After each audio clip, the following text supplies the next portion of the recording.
The Creators and the Corpse by Stewart McDowall follows 3 creative professionals, an author, an artist, and a music producer whose lives become entwined when a series of deaths start happening in their quiet coastal village. The author begins to spiral when she becomes convinced that one of her most successful fictional characters is being used as inspiration for the deaths. This is a character called Donovan. He's a crooked detective. The artist convinces herself that a figure from her past is back and she has to confront the terrible things that he did to her. And the music producer is always in the wrong place at the wrong time. He's the one finding the bodies and the police believe him to be the culprit. He's also got himself in a little bit of hot water with the locals over his futuristic house. And we do meet some of these shady characters, these locals, who seem to be entwined in all of these goings on in the village. So this was a pretty interesting concept to me. I liked this idea that real life could reflect art. However, it didn't quite deliver what I wanted.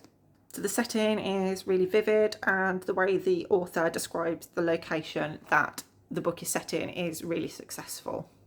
I could definitely picture the wind-swept cliffs, this little village where everyone knows everyone, and this, monstrous house that has been built on the hills.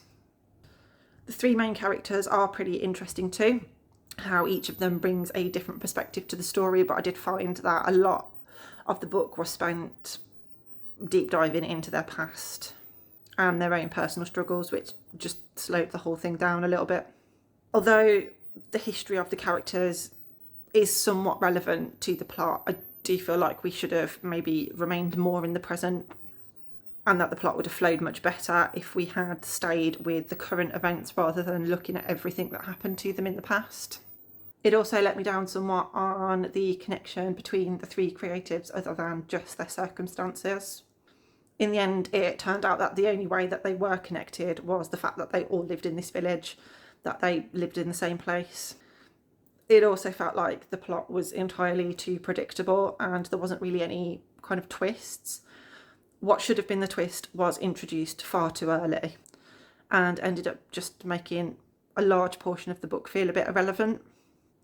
It is really well written, and as I said, the descriptions of the setting are fantastic. Just didn't really give me anything new or exciting. It's worth the read if you're looking for a simple mystery, easy to read, and it is an okay story, even if it does fall a little bit short of being something spectacular.